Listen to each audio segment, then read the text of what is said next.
إن الحمد لله نحمده ونستعينه ونستغفره ونعوذ بالله من شرور أنفسنا ومن سيئات أعمالنا من يهده الله فلا مضل له ومن يضلل فلا هادي له وأشهد أن لا إله إلا الله وحده لا شريك له وأشهد أن محمدا عبده ورسوله أما بعد فإن خير الحديث كتاب الله وخير الهدي هدي محمد صلى الله عليه وسلم وشر الأمور محدثاتها وكل محدثة بدعة وكل بدعة ضلالة وكل ضلالة في النار. قال الله تبارك وتعالى وقل رب زدني علما. پچھلے دروس میں فقہ سے متعلق جو اصول اہل علم نے ذکر کیے ہیں تقریباً 13 دروس ہمارے اس سلسلے میں آج کے درس کے ساتھ ہوئے ہیں. اس میں میں سمجھتا ہوں یہ آخری درس ہمارا آج اس سلسلے میں ہوگا اور اس کے بعد آپ لوگوں کا امتحان ہوگا. اس امتحان میں اصول الحدیث جو مصطلح الحدیث ہمارا جو درس ہوا ہے وہ، اور اسی طرح سے فقہی اصطلاحات یا فقہ کی بعض اصطلاحات، یہ جو عنوان ہمارا اس موضوع سے متعلق تھا، اس پہ یہ 2 ٹاپکس پہ ہمارا 2 عناوین پہ ہمارا امتحان ہوگا. تو اس کی تیاری آپ آگے کر کے آئیں گے. آج ہمارے آخری درس ہوگا، اس لیے میں چاہتا ہوں کہ پچھلے دروس میں جو کچھ ہمارا ہوا ہے اس کا اعادہ ہم کر لیں، ریویژن اس کا ہم لوگ کر لیں. سب سے پہلی چیز فقہ کیا ہے، فقہ کے معنی کیا ہے، لغوی معنی اس کے کیا ہیں؟ گہری سمجھ. دینی اعتبار سے فقہ کے کیا معنی ہیں؟ اصطلاحی اعتبار سے اس کو آپ کہیں ہسٹری.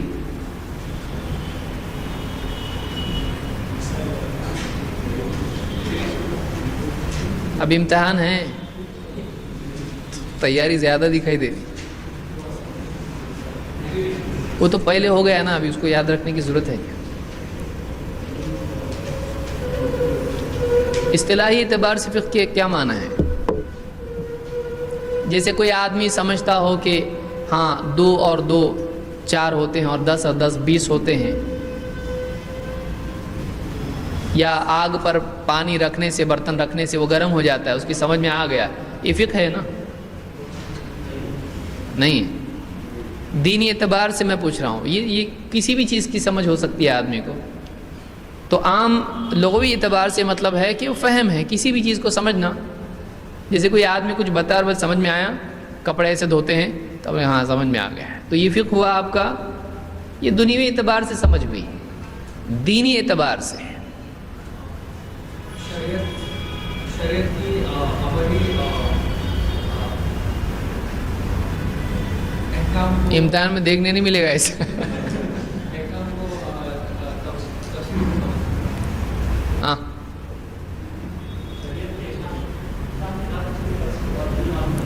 شریعت کے احکام کے ساتھ کس کی تفصیل؟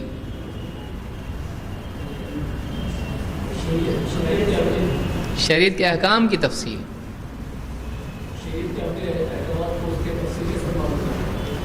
اس کی تفصیل کے ساتھ معلوم کرنا یا تفصیلی دلائل کے ساتھ معلوم کرنا. آپ یہ سمجھ رہے تھے ابھی اینڈ کا ہوگا. عملی مسائل جو شریعت کے مسائل ہیں ان کو ان کے تفصیلی دلائل کے ساتھ معلوم کرنا، اس کو کیا کہتے ہیں؟ فقہ. اسی پر سے ہم نے دیکھا تھا کہ اگر بغیر دلیل کے معلوم کرتے ہیں تو اس کو فقہ کہا جائے گا. وہ فقہ نہیں ہے. وہ ایک آدمی کسی کی بولی ہوئی بات کو مان کے چل رہا ہے، لیکن اگر واقعی وہ چیز شریعت کا وہ مسئلہ اگر دلیل کے ساتھ، تفصیلی دلیل کے ساتھ وہ معلوم کرتا ہے، تب جا کر وہ فقہ ہوگا. تب ہم نے تفصیل دیکھی تھی کہ علم دلیل کا نام دلیل کے ساتھ جاننے کا نام ہے یا بغیر دلیل کے، وہ ساری تفصیل آپ کو شاید یاد نہیں ہوگی۔ تو فقہ کے معنی ہے فہم کے، اور اصطلاحی اعتبار سے شریعت کے عملی احکام کو ان کی تفصیلی دلائل کے ساتھ معلوم کرنا، بغیر دلیل کے فقہ نہیں ہوتا ہے۔ اسی لیے علماء نے کہا ہے، ابن عبد البر وغیرہ نے، ابن قیم نے کہا ہے کہ جو آدمی دلائل نہیں جانتا ہو اس آدمی کو عالم نہیں کہا جا سکتا ہے، بغیر دلیل کے جاننے والے کو عالم نہیں کہا جائے گا۔ اسی لیے انہوں نے کہا کہ مقلد جو ہے عالم نہیں ہوتا ہے، کیونکہ وہ بغیر دلیل کے جان رہا ہے، اور یہ علم نہیں ہے، تقلید علم نہیں ہے۔ پھر اصول اور فروع ہم نے دیکھا تھا کہ بعض اصول ہیں ان سے بعض فروعات نکلتی ہیں، تو ہم اصول فقہ دیکھ رہے ہیں یا فقہ؟ اصول الفقہ، دونوں میں فرق کیا ہے؟ مثال کے طور پر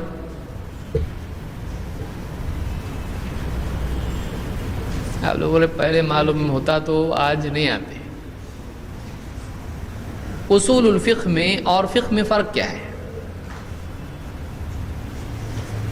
ابھی تو یہ پورا ہوا ہے، ختم، لکھا ہوا نہیں۔ سمپل کوشچن ہے، اصول الفقہ میں اور فقہ میں فرق کیا ہے؟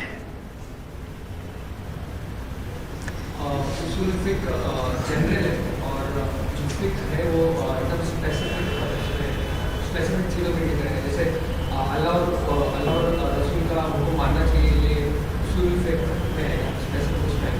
اور نماز کے جو بھی شرط ہے وہ یہ ایک دم اسپیسیفک چیز ہے، وہ فقہ ہے۔ آپ کو سمجھا؟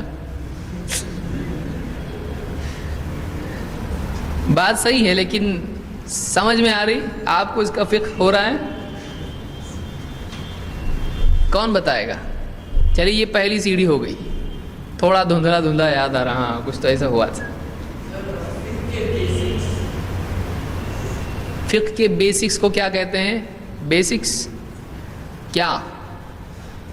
پہلے تو وہی کہہ رہا ہوں کہ فقہ کے بیسکس ہیں، فقہ کیا ہے اور اصول فقہ کیا ہے، دونوں میں فرق کیا ہے؟ جب تک کہ آدمی دو چیزوں میں تفریق صحیح طور سے نہیں کر پاتا ہے، واقعی دونوں میں سے کسی ایک کو بھی صحیح نہیں سمجھا ہے۔ سمجھ میں آیا؟ جب تک آدمی دو چیزوں میں، یہ موبائل ہے کہ یہ موبائل ہے، دونوں کا سائز بالکل ہے نا ریکٹینگل، لیکن دونوں میں فرق جب تک آپ نہیں کر سکتے، کوئی آدمی یہ بھی موبائل بول کے آپ کو دے سکتا ہے۔ جب آپ فرق کرو گے تو ڈسٹر لا یا موبائل لا، آپ کیا لاؤ گے؟ آپ تبھی صحیح چیز لاؤ گے جب آپ دونوں میں فرق کر سکتے ہو۔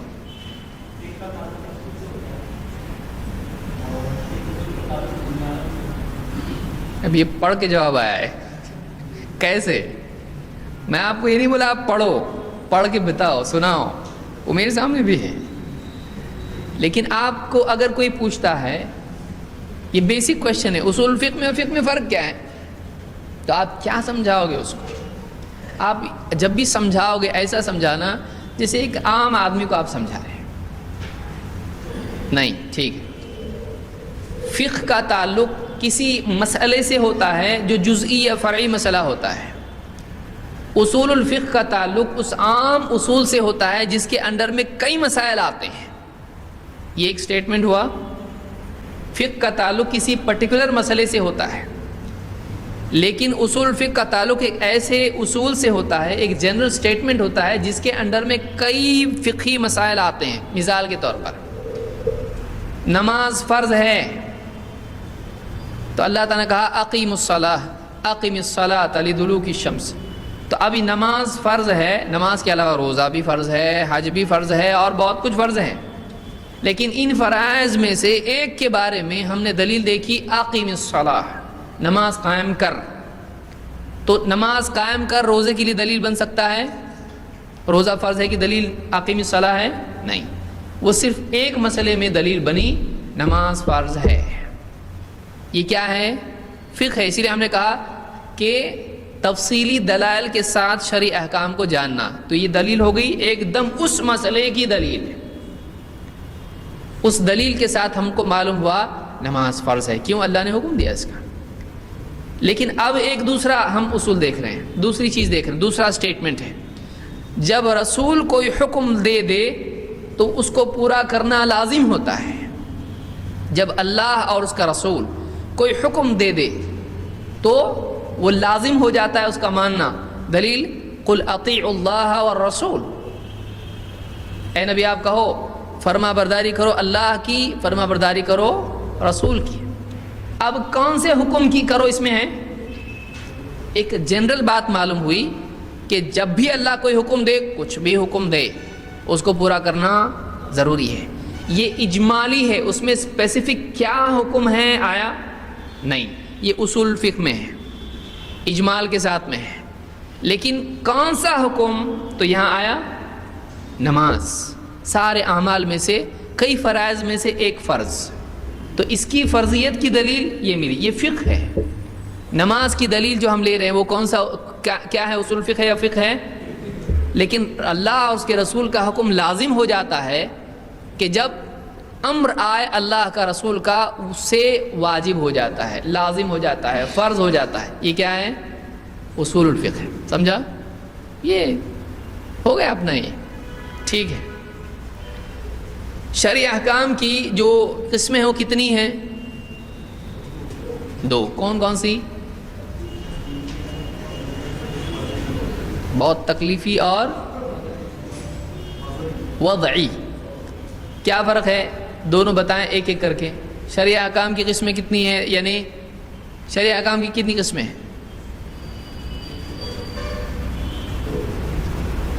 آپ لوگ دو سوچ رہے، سوال دوسرا ہے کہ کیا ہے؟ وہی سوال ہے، میں یہ دیکھ رہا ہوں کہ آپ لوگ اس کو سمجھے کہ نہیں سمجھے، تو آپ سوچ رہے اس کا کوئی دوسرا جواب، وہی جواب ہے، دو ہیں۔ کون سے؟ تکلیفی اور وضعی۔ تکلیفی احکام کی کتنی قسمیں ہیں؟ 5۔ سب گھبرا گئے ہیں کیا ہو رہا ہے؟ 5 کون کون سی ہیں؟ جلدی جلدی ہم لوگ ریوائز کر لیں گے اس کو۔ واجب، مستحب، محرم اور مکروہ اور مباح۔ ایسا نہ ہو کہ لوگ کہیں کہ بھائی ان کو گھر پہ کچھ کام نہیں رہتا تو درس میں چلو چل جا کے بیٹھ جائیں گے۔ آپ لوگ یاد کریں، گھر پہ جا کے پڑھنا چاہیے اس کو، اور آپ نوٹس لے کے کسی کے ساتھ بات کرنے کے لیے تھوڑی جائیں گے، آپ کو معلوم ہونا چاہیے واقعی علم وہ ہے جو یہاں ہے۔ تو 5 چیزیں ہیں، ایک واجب، پھر اس سے تھوڑا کم، ہم ایک دم پازیٹیو سے نیگیٹو کی طرف اگر جائیں، ایک دم کمپلسری کیا ہے؟ واجب، اس کو آپ دوسرا لفظ کیا استعمال کر سکتے ہیں؟ فرض بھی بول سکتے ہیں۔ اس سے کم مستحب، اس سے کم مباح۔ اب مباح نہ پازیٹیو ہے نہ، لیکن اس میں گنجائش ہے، وہ جائز ہے۔ پھر اب نہیں کرنے کے کاموں میں سے مکروہ، لیکن یہ کمپلسری ہے کیا؟ مطلب نہیں کیے تو اچھا ہے، کیا تو گناہ نہیں۔ اور اس سے ایک دم سیریس مکروہ کی کوئی مثال آپ دے سکتے ہیں؟ تمباکو، لوگ بیٹھے ان کے سامنے پاؤں پھیلا کے بیٹھا، حرام ہے؟ نہیں، لیکن اچھا ہے، اتنا اچھا ہے نا، ایک اس کے پاس پاؤں ایک اس کے پاس پاؤں، کر سکتے ہیں؟ ایسا مناسب ہے؟ نہیں، یہ مجلس کے آداب میں سے نہیں ہے، بہتر ہے کہ آدمی نہیں بیٹھے ایسا۔ یا اسی طرح سے ایک آدمی کا مطلب بار نماز میں کیا کرنا؟ ہو جانا، یہ کیا ہے؟ حرام ہے۔ تو پہلی بار ہی حرام ہو جائے گا، پھر کتنی بار کی گنتی ہے؟ کچھ بھی نہیں گنتی اس میں، تو یہ پسندیدہ ہے؟ نہیں ہے، اچھی چیز نہیں کرنا چاہیے ایسا، بار بار حرکت خشوع کے منافی ہے۔ تو ایسی کچھ چیزیں ہوتی ہیں جو نہیں کرنا بہتر ہوتا ہے، لیکن وہ حرام ہوتا ہے نہیں۔ تو ایسی چیزوں کو کیا کہتے ہیں؟ مکروہ۔ بعض لوگ مکروہ کا انکار کر دیتے ہیں، مکروہ نام کی کوئی چیز ہے نہیں ہے، یعنی ہر چیز پھر حرام یا حلال ہوگی، ایسا نہیں ہوتا ہے۔ کچھ چیزیں ناپسندیدہ ہوتی ہیں لیکن وہ گناہ نہیں ہوتی ہیں۔ تو یہ 5 چیزیں ہم نے دیکھی۔ جیسے ایک آدمی کا آپ نے فرمایا کہ اس شخص کی طرح نہ ہو جانا جو تہجد کا اہتمام کرتا تھا، پھر تو اب یہ چیز آپ نے منع کی نا، کہ اس شخص کی طرح نہ ہونا جو قیام کرتا تھا پھر اس نے چھوڑ دیا. تو اب اس کو کیا کہیں گے؟ قیام کرنے کے بعد اس کو چھوڑ دینا، تہجد پڑھنا حرام ہے؟ اچھی بات ہے نا؟ کتنا اچھا ہے، پڑھتا تھا چھوڑ دیا. اچھی بات ہے یا حرام ہے؟ کیا ہے یہ؟ پسندیدہ ہے؟ یہ مباح کیوں نہیں ہے؟ اس کو مکروہ میں آپ نے کیوں ڈالا، مباح میں کیوں نہیں رکھا آپ نے اس کو کیا کیا؟ پسند نہیں کیا. تو کیا چھوڑ دینا حرام ہے؟ حرام ہوگا تو کیا ہو جائے گا؟ اس کو گناہ ہوگا. تو اس کے لیے تہجد چھوڑنا جائز ہوگا؟ نہیں. لیکن تہجد چھوڑنا جائز ہے کہ نہیں ہے؟ ہے. گناہ گار وہ نہیں ہوگا، فرض ہے اس پر وہ نہیں، لیکن اس کو چھوڑنا پسندیدہ ہے نہیں ہے. سمجھ میں آ رہا ہے؟ تو ایسی بھی چیزیں ہوتی ہیں کہ جو حرام نہیں ہوتی ہیں لیکن ناپسندیدہ ہوتی ہیں. تو ایسی چیزوں کو کیا کہیں گے؟ مکروہ. بعض لوگ مکرور بولتے ہیں اس کو. مکرور نام کی کوئی چیز اسلام میں نہیں، وہ مکروہ ہے. مکروہ، مکروہ یہ نہیں ہے. مکروہ یہ الگ ہے. مکروہ اور مکروہ میں کیا فرق ہے؟ مکروہ یعنی پڑھی ہوئی چیز. پڑھی ہوئی چیز کو کیا بولیں گے؟ مکروہ. ٹھیک ہے. وضع احکام کی قسمیں. وضع احکام کے کیا کیا یعنی احکام اس میں ہیں؟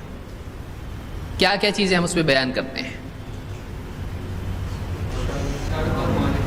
شرط اور معنی.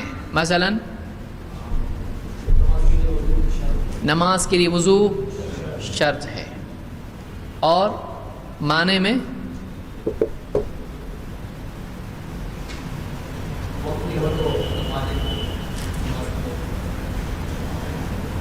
نماز کے لیے وقت شرط ہے یا معنی میں آتا ہے؟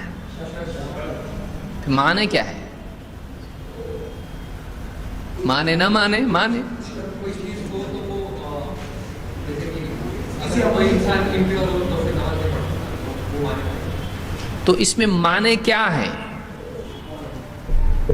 دیکھیے شرط اور معنی، میں سوال پوچھ رہا ہوں، آپ دیکھیں کون بولتا ہے. شرط اور معنی مثال کے ساتھ، ایسا سوال سوچو آپ، مثال کے ساتھ بیان کریں اور وضاحت کریں. ہم نے مانے ہاں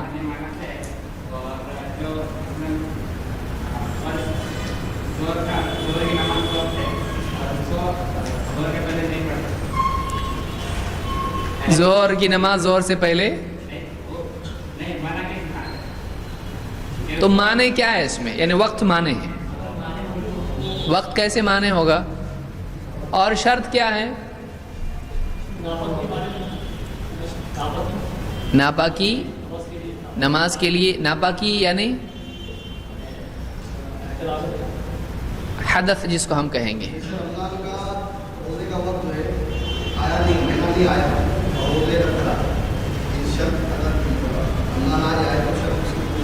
نفل روزے نہیں رکھ سکتا ہے؟ فالس.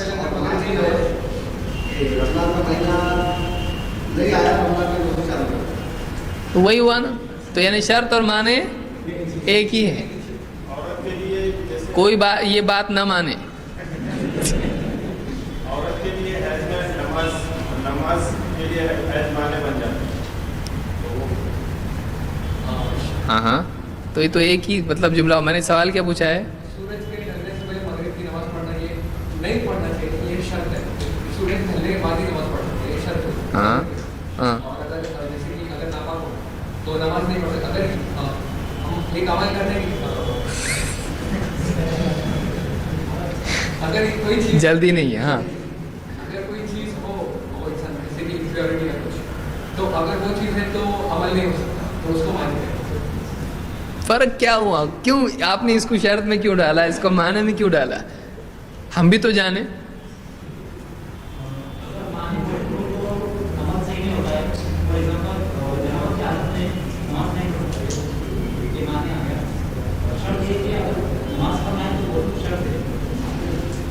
تو فرق کیا ہوا؟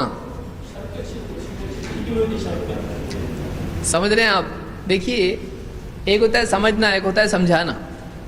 دونوں میں زمین آسمان کا فرق ہے. سمجھانے میں بعض اوقات آدمی خود ہی بھول جاتا ہے. تو آپ شرط اور معنی میں تفریق، جب تک کہ آپ دو چیزوں میں فرق نہیں کر سکتے آپ سمجھا نہیں سکتے، بلکہ سمجھ نہیں سکتے. شرط اور معنی میں دونوں کو الگ کیوں رکھیں؟ یہ کیا بیسک فرق ہے دونوں میں؟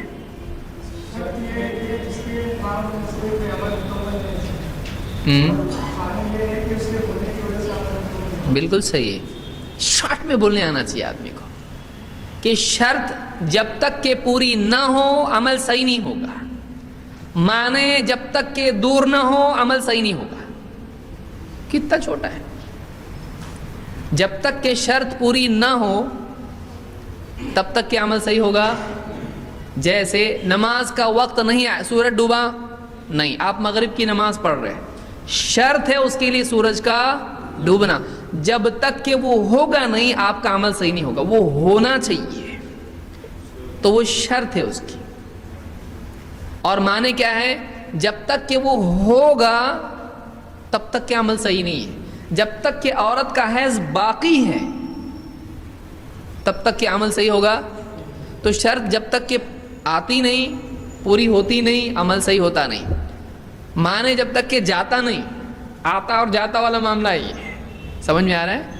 معنی کے ہونے کی وجہ سے عمل صحیح نہیں ہوتا ہے، شرط کے نہیں ہونے کی وجہ سے عمل صحیح نہیں ہوتا ہے.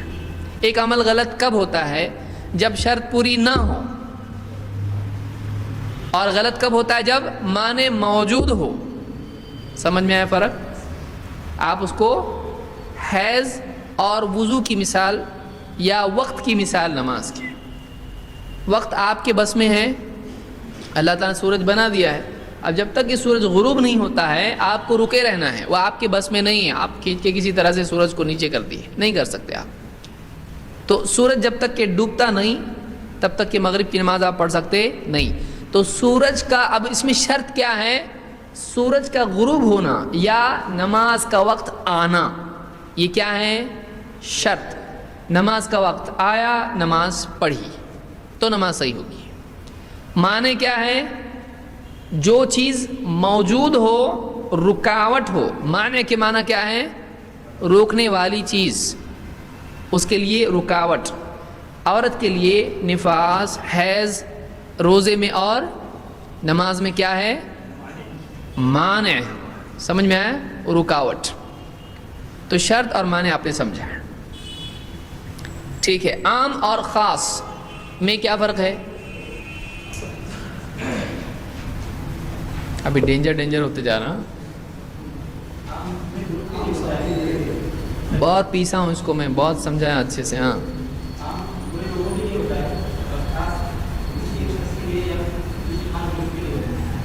عام سب کے لیے ہوتا ہے اور خاص کسی ایک شخص یا گروپ کے لیے ہوتا ہے. مثلاً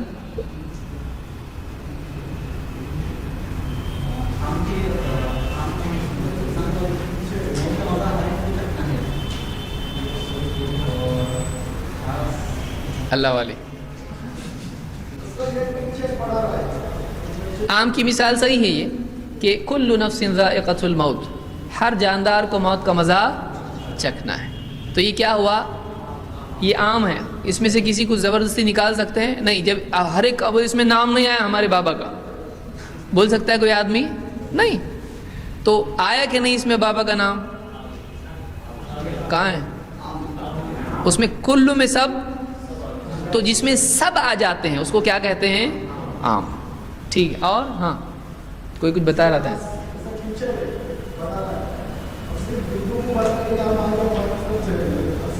کسی طالب علم سے ٹیچر کہے مثال کے طور پر کہ فلاں احمد یا زید ہے، تم ادھر آؤ، تو سب بچے آئیں گے. وہ بولیں گے ہم بھی تو اسٹوڈنٹ ہیں، ہم کو کیوں نہیں بلائے؟ ہم نے کہا میں نے تم کو بلایا. نام کس کا لیا؟ زید کا، احمد کا، فلاں کا. تو یہ خاص ہے حکم اس کے ساتھ میں. تو جب قرآن میں کوئی حکم کسی کا نام لے کے بیان کیا جائے اور بتایا جائے کہ اس کے لیے ہے، جیسے اللہ تعالیٰ نے 4 نکاح سے زیادہ کس کے لیے کہا؟ اللہ کے نبی صلی اللہ علیہ وسلم کے کیا کہا؟ خالصۃ لک من دون المؤمنین، یہ آپ کے لیے خاص ہے، ایمان والوں کے لیے سب کے لیے یہ نہیں ہے۔ تو اس طرح سے کسی کے لیے کہا جائے کہ تمہارے لیے ہے یہ، تو کیا ہو جائے گا؟ خاص ہو جائے گا۔ جیسے آپ نے فرمایا کہ اے عائشہ میری آنکھیں سوتی ہیں لیکن میرا دل جاگتا ہے، تو سونے کے بعد بھی نماز پڑھنا اسی وضو سے، یہ عام ہے۔ ہم بھی تو امتی نبی کی اتباع کر رہے ہیں نا، ہم لقد کان لکم فی رسول اللہ اسوۃ حسنہ، یہ سنت ایسی جس پہ کسی نے عمل نہیں کیا، تو میں بھی کیا کرتا ہوں؟ سوتا ہوں اور نیند میں سے اٹھنے کے بعد ہمارے نبی بھی پڑھتے تھے، میں بھی پڑھتا نماز ویسی بغیر وضو کے، چلے گا؟ کیوں؟ یہ کس کے لیے خاص ہے؟ تو جو خاص ہے نبی کے لیے اس میں اتباع کریں گے ہم، وہ خاص ہے آپ کے لیے، تو دوسرے کے لیے اس میں کیا ہو جاتی ہے؟ اپنے آپ نفی۔ یہ نبی کے ساتھ خاص ہے کہ آپ صلی اللہ علیہ وسلم نیند سے بیدار ہو کر اسی طرح نماز پڑھ سکتے تھے، آپ کے لیے نئے وضو کی ضرورت نہیں تھی، آپ کر بھی لیتے تھے، لیکن آپ کے لیے ضرورت اس کی تھی نہیں، کیونکہ آپ کا دل جاگتا تھا، ہم لوگوں کا دل سو جاتا ہے، غافل ہوتا ہے۔ تو اس طرح سے عام اور خاص ہوتا ہے۔ اسی طرح سے ہم نے دیکھا تھا کہ استثناء کیا ہے؟ استثناء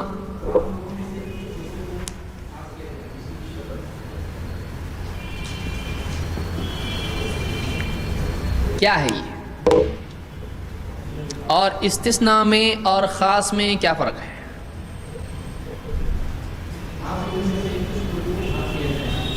عام لوگوں میں سے کچھ لوگوں کو خاص کیا جائے تو وہ استثناء ہوتا ہے، تو پھر خاص میں اور استثناء میں فرق کیا ہے؟ استثناء جو ہے عام میں سے بالکل کٹ کر کے پرٹیکولر نکالا جائے اس میں استثناء، اور خاص فرق کیا ہے دونوں میں؟ جو پہلی بار آئے سوچ رہے یہ بھی درس ہوتا گیا یہاں۔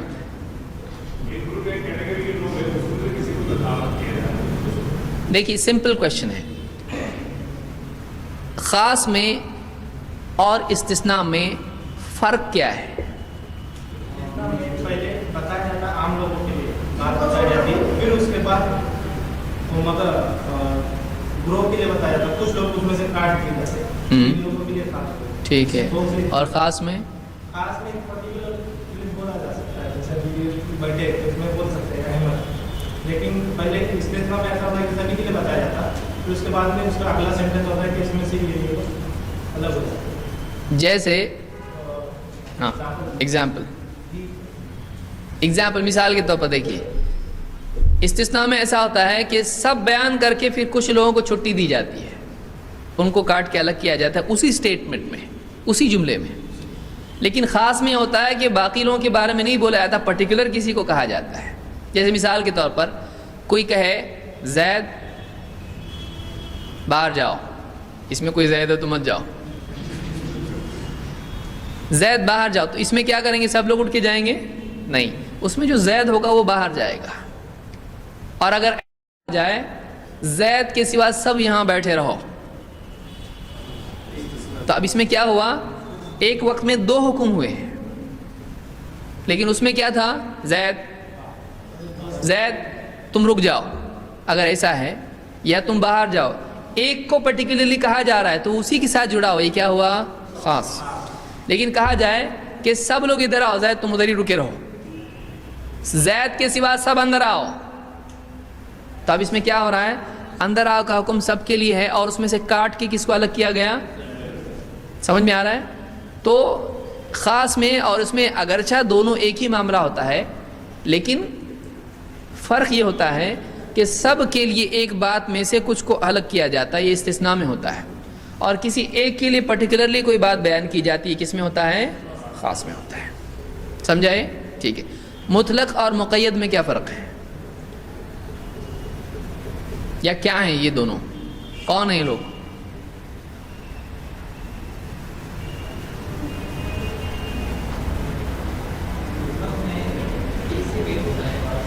مطلق میں کچھ لوگ بول رہے ہیں کہ یہ درس جلدی ختم ہوئے تو بہت اچھا ہوگا۔ ہاں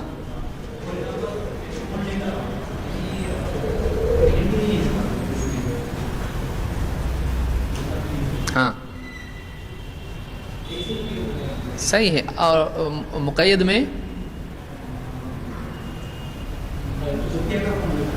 ہاں کیا لے کے آؤ؟ نوکیا کا موبائل لے کے آؤ. صحیح ہے.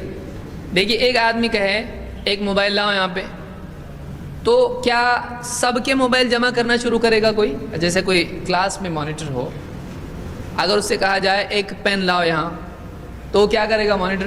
سب کے پین جمع کرنا شروع کرے گا. کیا کرے گا؟ کتنے پین لائے گا؟ ایک لائے گا. تو عام میں اور مطلق میں فرق یہ ہے کہ عام میں کہا جاتا ہے سب پین لاؤ یہاں پہ، تو سب ہوتا ہے، عام میں ایسا ہوتا ہے. لیکن مطلق میں وہ بدلی ہوتا ہے، کوئی ایک بھی چل جائے گا، سب نہیں. لیکن عام میں کیا ہوتا ہے؟ وہ رول سب کے لیے لاگو ہوتا ہے. سمجھ رہے ہیں بات کو؟ جیسے کل نفس ذائقۃ الموت، تو پوری پبلک میں سے کوئی تو بھی ایک مرنے والا ہے، ایسا ہے؟ اس میں کیا ہوگا؟ سب شامل ہیں، وہ ہر ایک پر لاگو ہوگا. صحیح ہے؟ یعنی ہر کے ساتھ وہ ہوگا. لیکن جیسے اللہ کے نبی صلی اللہ علیہ وسلم نے کہا کہ وسیلہ جنت میں ایک منزل ہے، وہ کسی ایک بندے کو ملے گا، اور میں امید کرتا ہوں کہ میں ہی وہ بندہ ہوں. تو یہ کیا ہے؟ یہ عام ہے؟ سب کے لیے ہے؟ یہ نہیں ہے، یہ ایک ہے، کسی ایک کو ملے گا.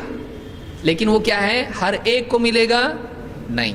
یہ فرق ہوتا ہے اس میں مطلق میں اور عام میں. عام میں شمول ہوتا ہے، سب شامل ہوں گے اس میں، لیکن مطلق میں کوئی ایک ہوتا ہے. اور عام میں کیا سمجھ میں آ رہا کہ نہیں آ رہا؟ سب اتنا غور سے دیکھ رہے. بعض اوقات بہت ہی غور سے جب دیکھتا ہے آدمی بغیر پلک جھپکے تو اس کا مطلب سمجھ میں نہیں آتے رہتا. یا تو آدمی ایک دم ایسا بلینک دیکھ رہا ہے کہ کچھ نہیں سمجھ رہا ہے، یا تو اتنی باریک آنکھ کیا ہے کہ بالکل ہی سمجھ میں نہیں آ رہا. تو مطلق میں اور عام میں فرق یہ ہے کہ عام میں وہ بات ہر ایک کے لیے ہوتی ہے، سب اس کی زد میں آتے ہیں.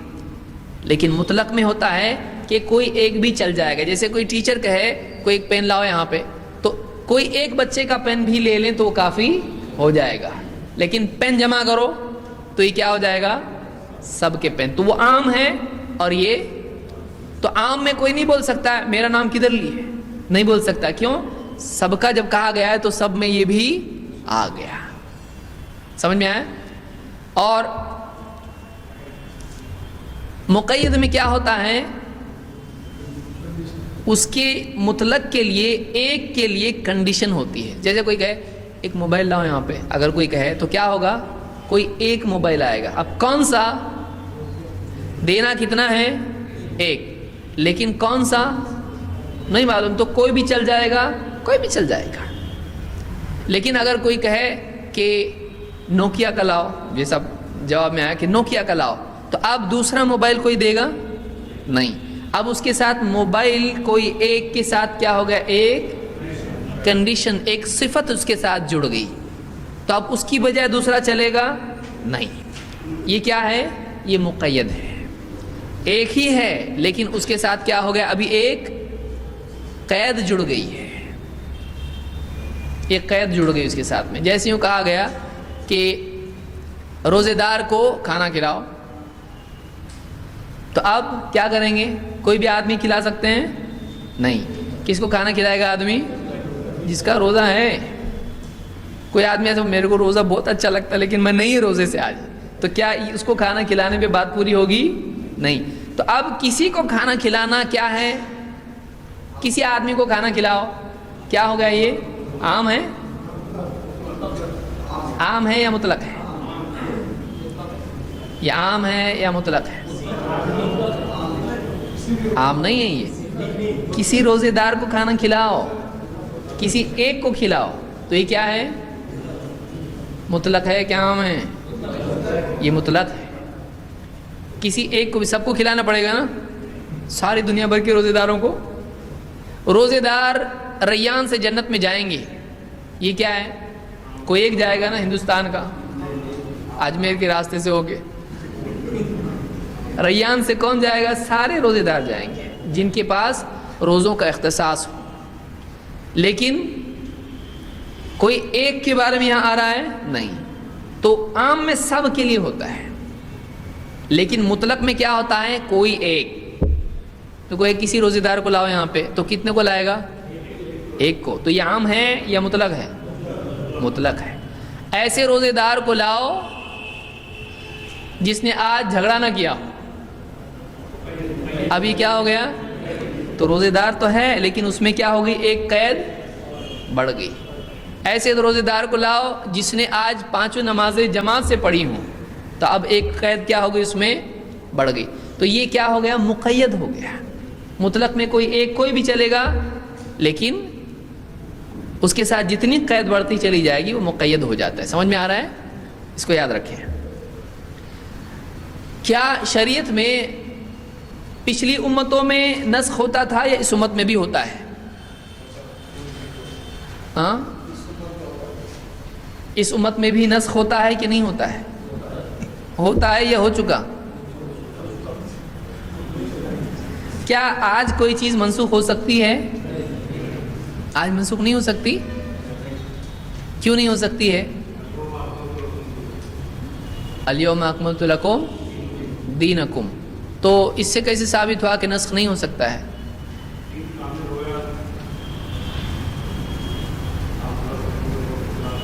دین کامل ہو گیا، لہذا اب کوئی نیا حکم نہیں آئے گا۔ تو جو حکم نسخ کہتے کس کو ہیں؟ شریعت میں کسی حکم میں تبدیلی، یہ نسخ ہے۔ چاہے وہ حکم بالکل ہی فرض تھا ختم کر دیا جائے، فرض تھا فرضیت ختم کر کے مستحب بنا دیا جائے، یا وہ منع تھا جائز کر دیا جائے، جائز تھا حرام کر دیا جائے، کچھ بھی ہو سکتا ہے۔ کوئی بھی تبدیلی کیا ہو جاتی ہے؟ اس کو کیا کہتے ہیں؟ نسخ۔ نسخ نہیں، نسخ، نسخ یعنی کوئی دلیل، شریعت کی کوئی دلیل، قرآن کی آیت یا حدیث ایسی جس میں کلیئر معنی ہو، وہ کیا ہوتا ہے؟ اس کو کہتے ہیں نص۔ اس کی جمع کیا ہے؟ نصوص۔ اور نسخ کس کو کہتے ہیں؟ ایسی چیز جو شریعت میں کسی چیز کا تبدیل ہونا، اب اس میں ایبروگیشن انگلش میں اس کو بولتے ہیں، یا تو وہ چیز تھی وہ ختم ہو گئی، جیسے نماز میں بات کرنا کیا ہو گیا؟ پہلے تھا اب منع ہو گیا، تو بات کرنا منسوخ ہو گیا۔ اسی طرح سے قبلہ پہلے ادھر تھا اب تو یہ تبدیل ہو گیا، قبلہ باقی ہے لیکن قبلہ کچھ تھا اب کچھ ہو گیا۔ پھر پہلے جائز تھا اب حرام ہو گیا، مثال مال غنیمت پہلے جائز تھا اب حرام ہو گیا۔ شراب پہلے کیا تھا؟ جائز تھی، پیتے تھے، کوئی حکم واضح اس کے بارے میں نہیں آیا تھا، گنجائش تھی، لیکن اب اللہ نے کیا کر دیا؟ ہمیشہ کے لیے حرام کر دیا۔ پہلے حرام تھا اب جائز، مال غنیمت سے۔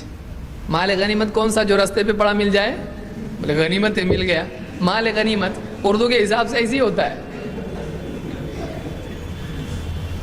تو یہ مال غنیمت اس کو نہیں کہتے۔ جنگ میں جو دشمن چھوڑ کے بھاگتا ہے یا اس کو قتل کرنے سے جو مال ملتا ہے اس کو کیا کہتے ہیں؟ مال غنیمت۔ چلو غنیمت ہے۔ تو کیا قرآن کی آیت کو نسخ یا منسوخ کرتی ہے؟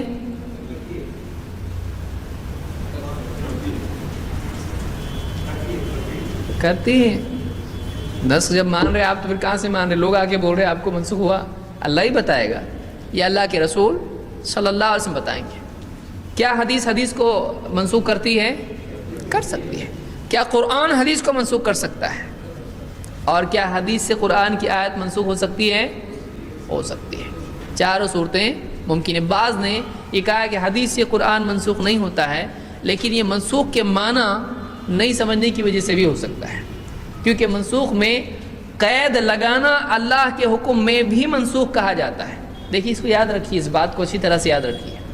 سلف میں منسوخ جب کہا جاتا تھا تو صرف کٹ کرنا، کینسل کرنا، اس کو منسوخ صرف اتنے کو نہیں بولتے تھے، اللہ نے کوئی عام حکم دے دیا، پھر اس میں کوئی قید آتی ہے، اگر عام کو خاص کیا جاتا ہے اس کو بھی سلف کیا بولتے تھے؟ منسوخ۔ سمجھ میں آیا؟ اس لیے بعض جگہ پر آپ کو آیتوں کے سلسلے ملے گا اس آیت کو فلاں آیت نے منسوخ کر دیا، یعنی اس میں اور قید بڑھ گئی، تو قید کا بڑھنا بھی کیا ہے؟ منسوخ۔ یہ نیا حکم آ رہا ہے جو اضافہ اس میں آ رہا ہے، تبدیلی آ رہی، تو چینج کو بھی کیا کہیں گے؟ نسخ کہیں گے۔ سمجھ میں آئے؟ قید اس میں بڑھنا بھی نسخ ہے۔ تو قرآن کی آیت بھی احادیث سے منسوخ ہو سکتی ہیں، یہ نہیں کہ پوری آیت ہی ہٹا دی جائے، اس میں قید بڑھ جاتی ہے، ایسا عام طور سے ہوتا ہے۔ اجماع کس کو کہتے ہیں؟ بہت سارے لوگ ایک بات بول رہے تو کیا ہے؟ اجماع ہے، صحیح ہے؟ اجماع کی ڈیفینیشن کیا ہے؟ امت کے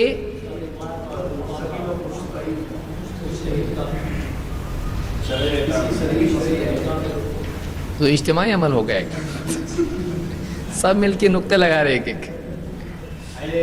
الف کا نقطہ کون لگائے گا؟ آپ سوچیں الف پہ بھی نقطہ رہتا ہے۔ کسی شرعی حکم میں کس کا؟ مجتہدین۔ مجتہد کی جمع کیا ہے؟ مجتہدین۔ مجتہدین کا کیا ہونا؟ شرعی حکم میں یا دنیا حکم میں؟ چاند گول ہے یا نہیں ہے پہ جمع ہو گئی، شرعی حکم ہے؟ نہیں ہے، دنیا حکم میں نہیں، شرعی احکام میں سے کسی ایک حکم میں یا سارے حکموں پر؟ کسی ایک حکم پر بھی جمع ہو گئے تو کیا ہو گیا؟ اس کو کیا کہتے ہیں؟ اور میجورٹی کسی چیز پر جمع ہو تو اس کو اجماع کہیں گے کہ نہیں؟ کہیں گے نا کہ نہیں کہیں گے۔ اگر مثال کے طور پر سارے مجتہد ایک طرف اور ایک مجتہد ایک طرف تو کیا اجماع واقع ہوا؟ نہیں، کیونکہ ایک مجتہد کی بات بھی اگر ان سے ہٹ کے ہے تب بھی اجماع واقع نہیں ہوتا ہے۔ مجتہد کس کو بولتے ہیں؟ جو مدرسے سے فارغ نہیں؟ کیا آپ لوگ ایسا کرتے ہیں؟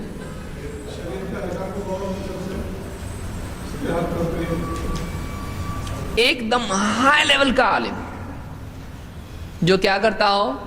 مسئلے مسائل کی کتاب پڑھ کے فتوے دیتا ہو، کیا کر سکتا ہو؟ وہ بہت غور فکر کرتا، آپ لوگ نہیں کرتے؟ کیا ہے اس کے؟ قرآن و سنت سے براہ راست وہ مسائل کا استنباط کر سکتا ہو، آنے والے مسائل میں قرآن و سنت کی بنیاد پر غور و فکر کر کے فیصلہ خود دے سکتا ہو۔ کیا کیا علوم ہونا چاہیے مجتہد کے پاس؟ عربی ٹوٹی پوٹی بھی آئی تو چلتا نا، عربی کا ماہر ہو، پھر قرآن اس کو یاد ہو اور قرآن کے علوم اس کو مستحضر ہوں۔ مثلا کون سے علوم ہے قرآن کی؟ ناسخ منسوخ معلوم ہو، پھر آیات کا شان نزول اس کو معلوم ہو، اور تفسیر معلوم ہو، پھر تاریخ اس کو معلوم ہو۔ تاریخ کا کیا کام آئے گا؟ ناسخ منسوخ میں تاریخ کام آئے گی، کون سی آیت کب نازل ہوئی، پہلے کیا آئی، پھر دوسری کیا آئی، پھر اسماء اور حدیث کے علوم اس کے پاس ہوں، یعنی احادیث اس کو یاد ہوں، راوی کے حالات معلوم ہو، صحابہ کے آثار اس کو معلوم ہو، اصطلاحات معلوم ہو۔ ورنہ اگر ضعیف حدیث ہے کسی کا سن رہا ہے اس کے اوپر تو بول رہا ہے کہ یہ تو یعنی بہت پرانی، اولڈ از گولڈ، ضعیف کا مطلب ہوتا ہے پرانا، ایسے بھی عالم لوگوں سے سنا ہے، تو اس کو عالم ہی نہیں کہیں گے۔ اس کو احادیث کی اصطلاحات معلوم ہو، دین میں جو اصطلاحات ہیں اس کو معلوم ہو، فقہ کے اصول معلوم ہو۔ اصول ہی معلوم نہیں تو عام اور خاص کا مسئلہ ہی خراب کر دے گا، کئی مسائل خراب کرے گا۔ صحیح، اس کو سند معلوم ہو، بغیر سند کی صرف حدیث پہ فیصلہ کر سکتے ہیں، تو حدیثوں کی سند بھی اس کو معلوم ہو، راویوں کے حالات معلوم ہو، ان کی کنیتیں، ان کے نام وغیرہ تحقیق کرنے کی استعداد اس میں اگر یاد نہیں بھی ہے تو اس کو کیا کہیں گے؟ اور ایک کیا چیز ہے اس کے اندر؟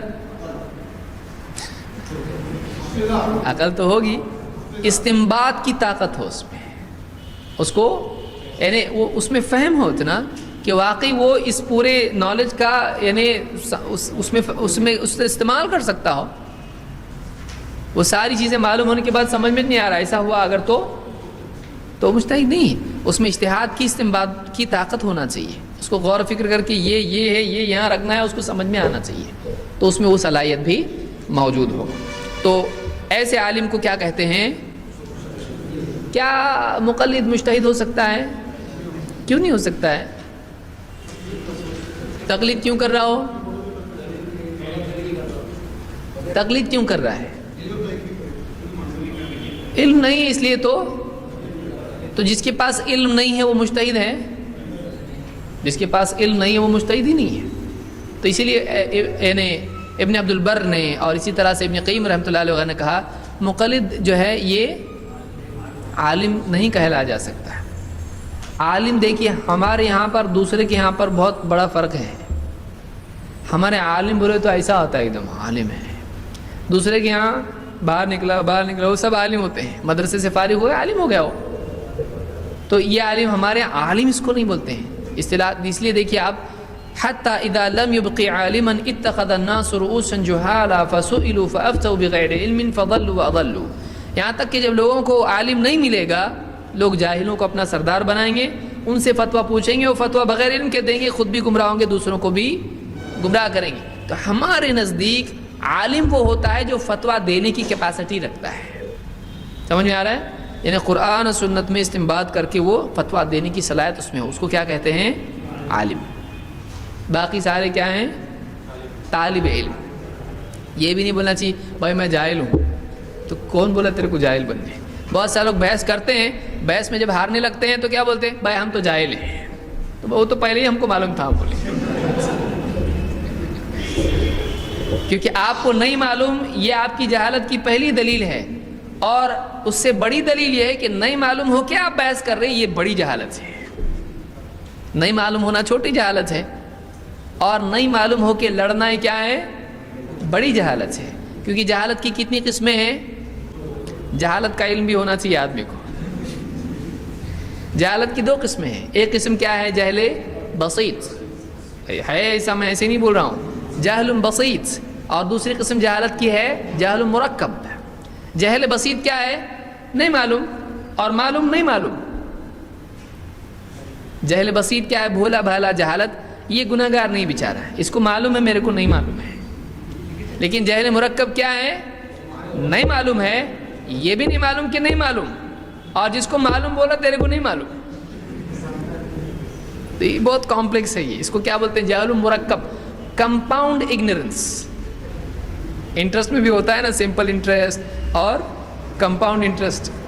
تو یہ کیا ہے؟ جہالت میں جہالت میں جہالت. یہ کیا ہو گیا؟ یہ کئی پرت جہالت کی ہو گئی, یہ بڑی جہالت ہے. تو بہت سارے لوگ ایسا کرتے ہیں, بحث مباحثہ کرتے ہیں, پھر اینڈ میں جب دکھائی دیتا ہے ناؤ ڈوب رہی ہے تو پھر یہ اقرار کے چپو چلانے لگتے ہیں. بھائی ہم کو نہیں معلوم, جاہل ہیں ہم لوگ. تو پھر آئے کہیں کو تم لوگ بات کرنے کو, جاننے والے کو لاتے. ٹھیک ہے, تو یہ کیا ہے؟ اجتہاد اور تقلید کا معاملہ. اور قیاس کس کو کہتے ہیں؟ قیاس بولنا چاہیے یا قیاس؟ قیاس. قیاس لفظ نہیں ہے, قیاس ہو. تو کیا ہے قیاس؟ کیا ہے؟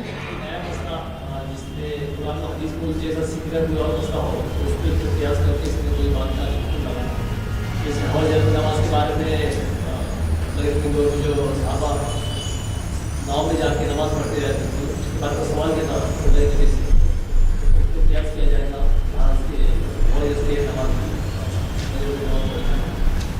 کیا اہل حدیث قیاس کو مانتے نہیں ہیں؟ کیا اہل حدیث ہر قیاس کو مانتے ہیں؟ قیاس کو مانتے لیکن ہر قیاس کو نہیں مانتے ہیں. جیسے حدیث کو مانتے ہیں لیکن ہر حدیث کو. کون سی حدیث کو نہیں مانتے؟ جو معتبر نہ ہو. تو اسی طرح سے حدیث اگر غیر معتبر ہو سکتی ہے تو قیاس سارے معتبر ہوتے, وہ بھی غیر معتبر ہو سکتا ہے. کون سا قیاس غیر معتبر ہوگا؟ جو دلیل سے ٹکرائے, کتاب و سنت کے خلاف ہو. مثلا